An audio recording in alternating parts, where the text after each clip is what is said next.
Welcome to the Women on the Rise podcast. I'm Jen Blandos, the founder of Female Fusion, and this is where we look at everything entrepreneurship for female entrepreneurs. Whether you are just getting started or you have a 7 or 8 figure business, we cover the topics that matter most to you as you are building, growing, and scaling your business.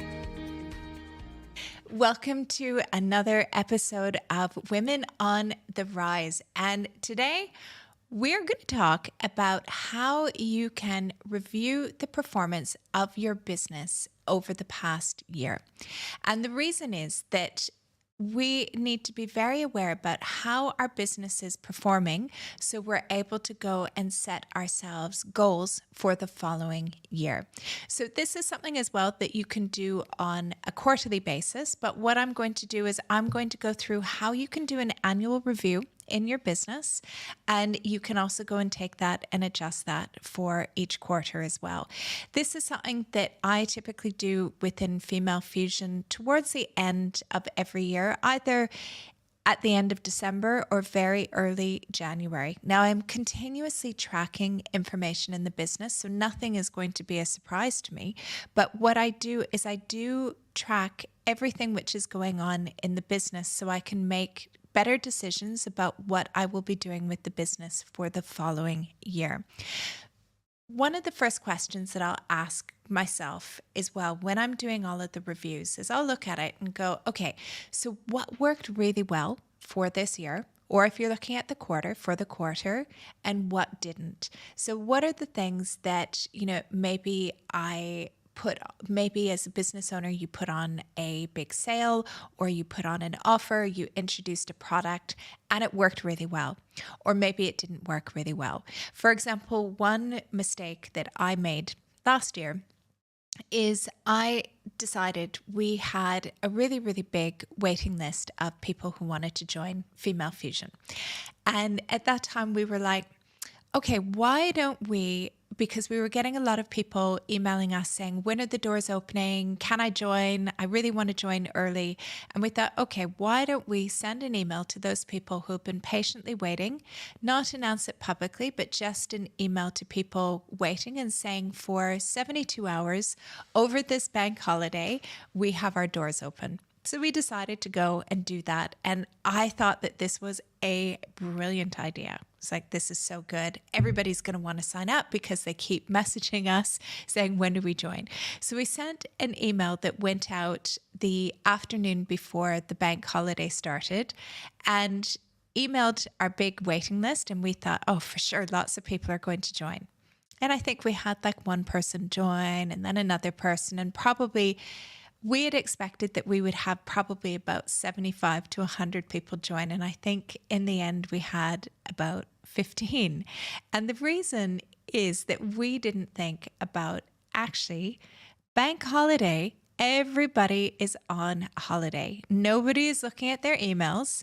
And so we had a number of people emailing us after the bank holiday saying, oh my goodness, I missed it. I was on holiday. I was in the Maldives. I was watching rugby sevens. I was at the beach. I didn't look at my email. And can I join?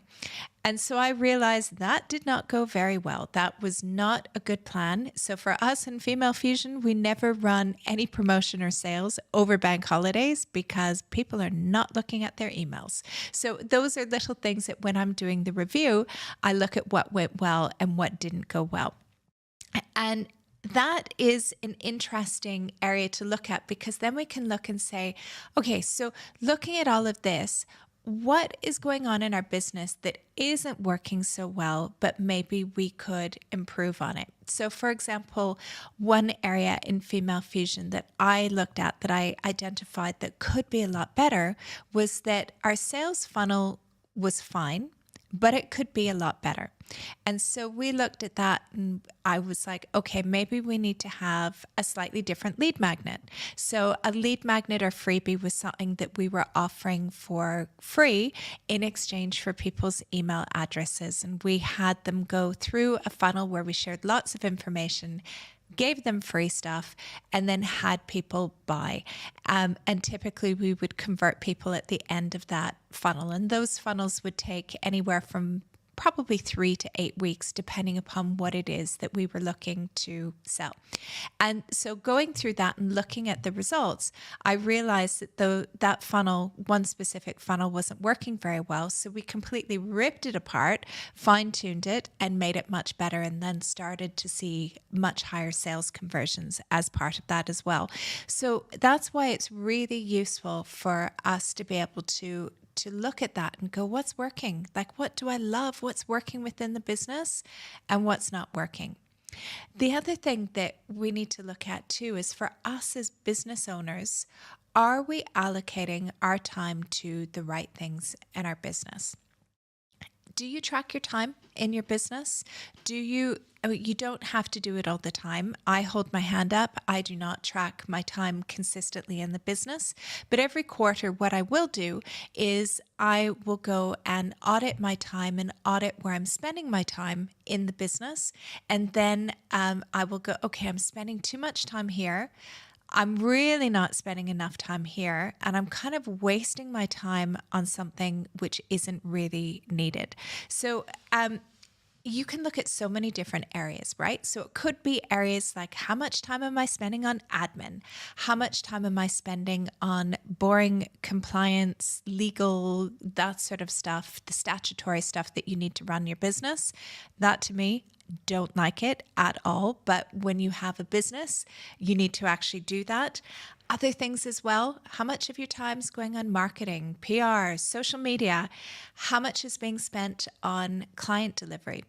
If you are a service-based business, that if you are struggling to grow, oftentimes it means that you could be spending too much time on delivering client work, so too much time in your business, but not enough time actually on your business. So when you track time like that, it really helps you understand where your time is going.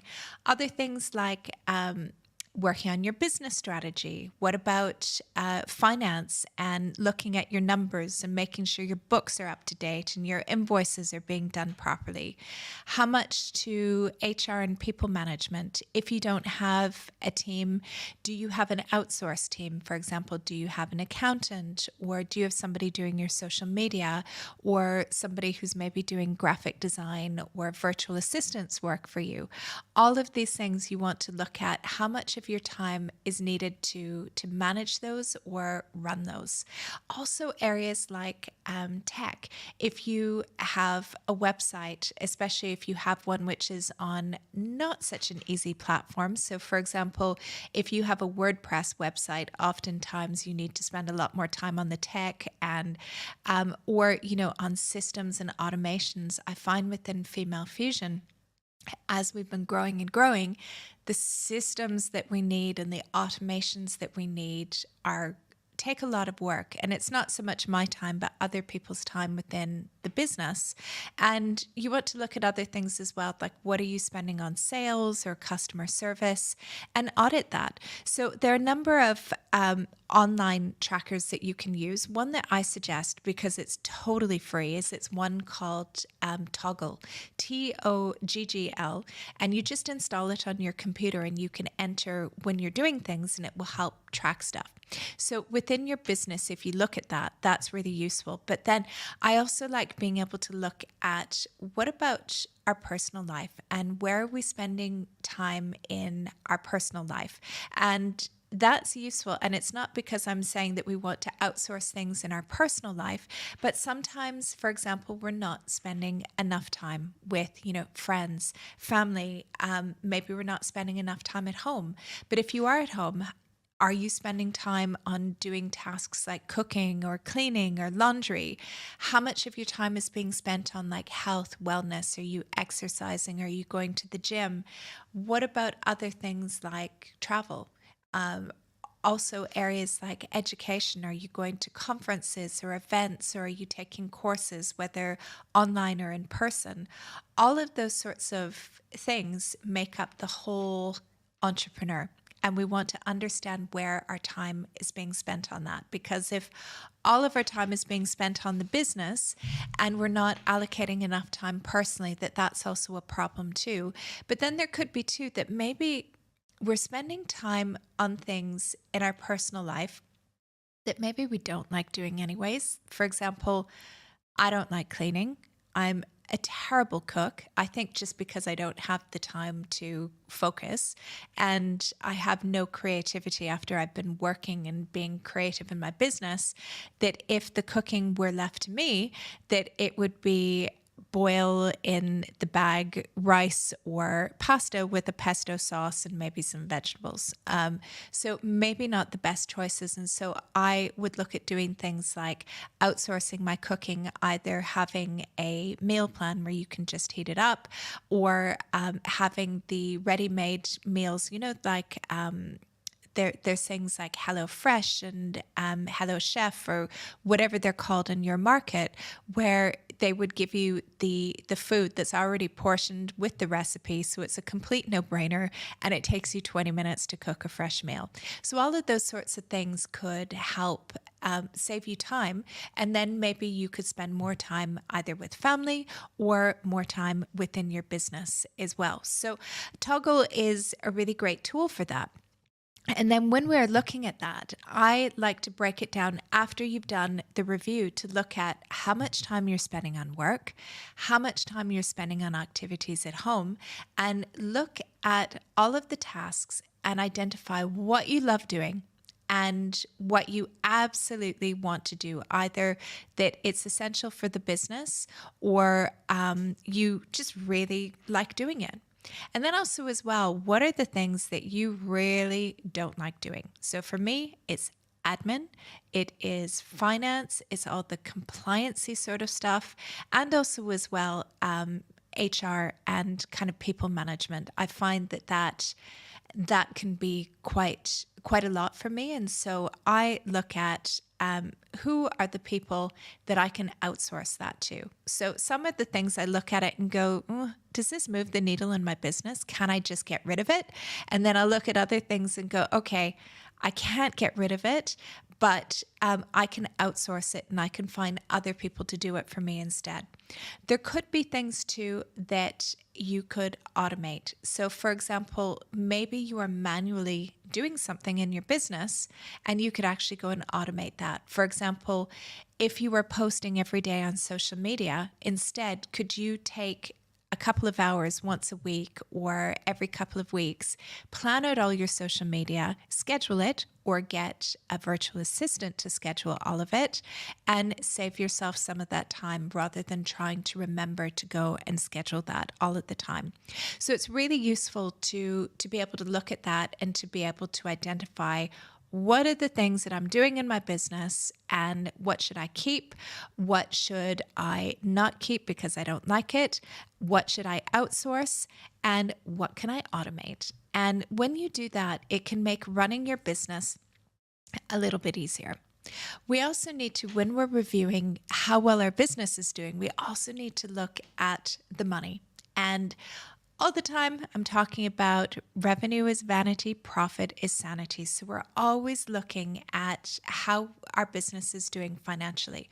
Now, you should be tracking this regularly in your business. I track it every couple of days because I want to know what's going in, what's coming out, what projected amounts of money that I have coming in, because that helps me take the decisions that I need in the business about what we can invest in, maybe what we can't invest in at the moment. So that helps within the business. But you want to be able to be very clear on what your revenue is, so what money you're bringing in, and then what you have to spend. And you should be tracking that.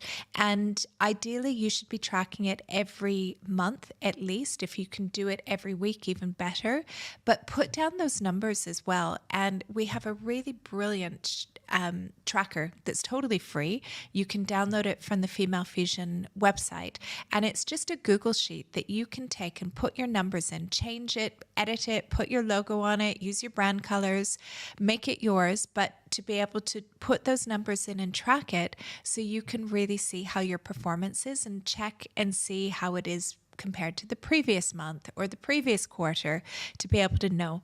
You also want to know what costs you have and what costs you have coming up and what your costs are that you spent on things. So it could be the costs that you incur to deliver your product or your service, but other things as well is it could include staff if they are kind of casual part-time staff. It could virtual assistants and staff that you're using as well. Other things too, you could look at, cost of materials. What technology or software are you using in the business? If you're importing products, how much do you pay for those courier fees and the customs fees? What about things like packaging? You also want to be aware of what we call our overhead. So overheads are things that we need to pay in our business no matter what. Even if we had 0 customers or clients one month, that those costs would still come up and that we would have to pay them. And that is going to be everything from your rent and utilities, if you have office space, to any sort of business incorporation or licensing fees that you might have, to things like subscriptions to online tools or things like memberships. So all of those sorts of things are considered your overheads. And that would also include your employees, right? Because it doesn't matter whether you have work or not, that if you have permanent full-time staff, that they will be part of that as well. And then you have other areas too that you need to track, and that is your liabilities. It breaks my heart when I see people who haven't been keeping track of their liabilities, and then when they become due, that they don't have the money to cover that. So liabilities are things like your taxes. So if you are VAT registered, or GST as it's called in some markets, that means that you are collecting money on behalf of the government, but then usually every quarter you need to pay that money to the government. So it's not free money. It's not money that belongs to you. That money needs to sit in a separate pot that you would be paying to the government eventually. Could also be things as well like corporation taxes. Pretty much every jurisdiction in the world has some form of corporation tax, and typically that is due at the end of your tax year. So you want to be able to track all of these things to be able to see your performance and keep tracking that over the year. And you need to be aware of what your gross profit is. So your gross profit is going to be your revenue. So the turnover, the money that your business has that's going into your bank account. And then we are taking away all of the direct costs that it is to deliver the product or the service. So that is going to be our gross profit, but that is not the final profit that we have. We also have something called net profit. So the net profit is the final amount of money that we have. And this is what we are going towards, that we want to have in our business. So that is our company's total earnings, and we have subtracted from that the cost of the goods that we've sold, our overhead costs, our liabilities, our employees, all of those different costs that we have that are coming out of our bank account. And hopefully after that, we are going to have money left over after everything is paid. And that is our net profit. And we want to be tracking our net profit and our gross profit, so we have a really good view on how our business is. Now, I mentioned before that you can grab this really cool resource that we have called the SME Dashboard, and it's just available for free on our website, femalefusionnetwork.com, and just go onto the homepage and you can grab it there. Super easy. It's a Google Sheet. You can go and customize it totally for you. So you can look at tracking whatever matters most in your business. So typical things you would want to track would be the number of customers that you have, the amount of new business that you have. Maybe it's the number of new business proposals that you send out versus the number of new business proposals that you win. It could be things like number of people that are following you on different social media platforms. It could be engagement that you're having on social media. Other things like website traffic, press coverage that you receive, maybe media interviews that you give. All of those different things you want to be looking at and tracking, because then you can review how you have done at the end of the year. And that is where you're going to be looking at your revenue and your profit. So when you are looking at that, when you have all of that information gathered together, that then you can look and go, okay, I'm going to review the performance of my business, and I'm going to look at everything that's gone on now that I've been tracking all these numbers. When did you sell the most in your business? So what period of the year, maybe it's a specific month, maybe it's a specific week, where did you sell the most in your business? Because that's going to help you look at that trend and go, oh, okay, so I sold the most in my business the first week of March. Maybe you want to look and see what's going on the first week of March. Maybe that is a period which is before Mother's Day in certain markets. So maybe you have a product which is really popular for Mother's Day. You want to look at that and really analyze what was that period that gave me the strongest sales and why. But then we want to look and see, when did we sell the least? And depending upon what kind of business that you have, I find that most businesses struggle the most over the summertime, and they find that they sell the least over the summertime. So if that's the case, is there anything that you can do? Is there anything that you can plan for in advance to be able to ensure that you don't have a slow month over the summertime?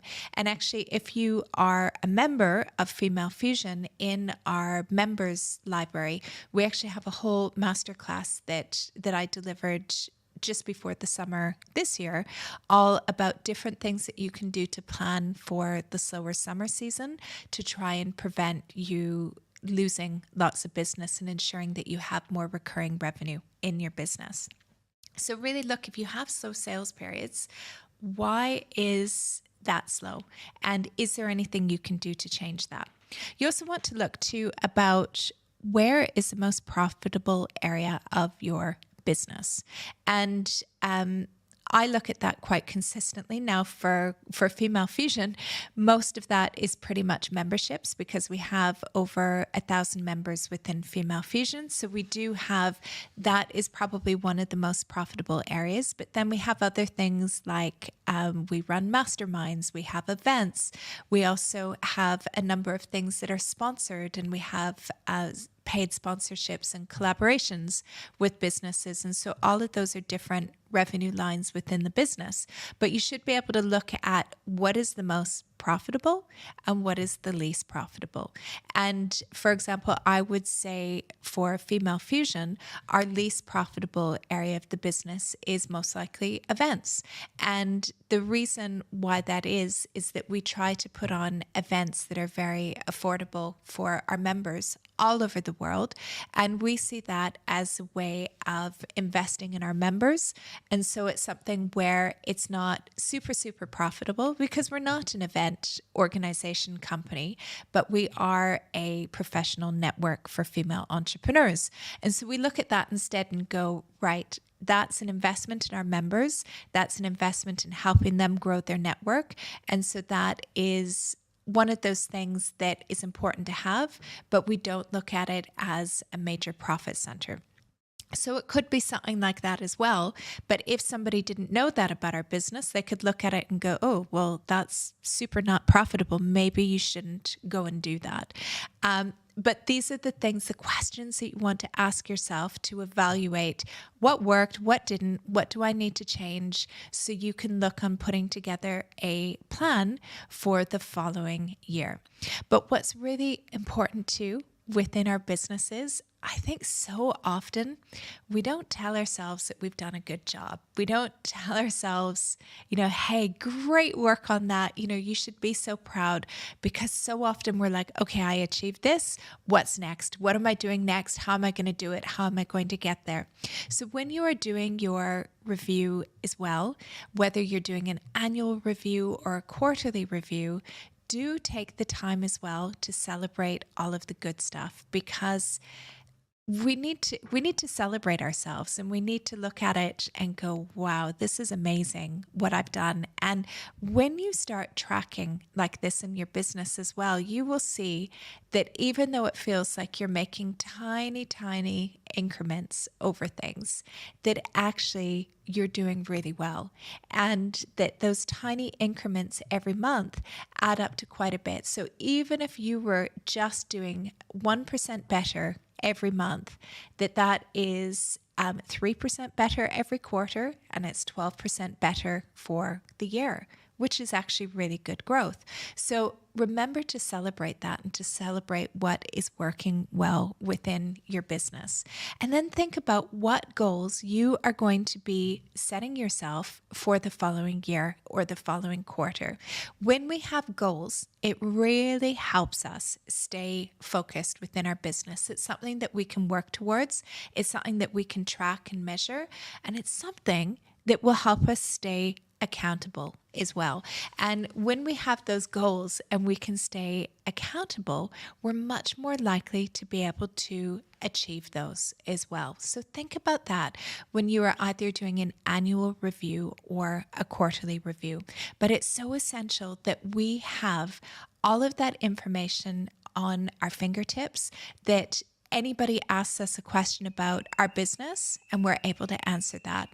So once we've set all of those goals, it's going to make it so much easier for us to plan for the following year or the following quarter. So do get into the habit of tracking everything in your business, because that will also give you an early warning system for things that aren't working well, or to identify what's really working well, and maybe you even want to put more resources behind it as well.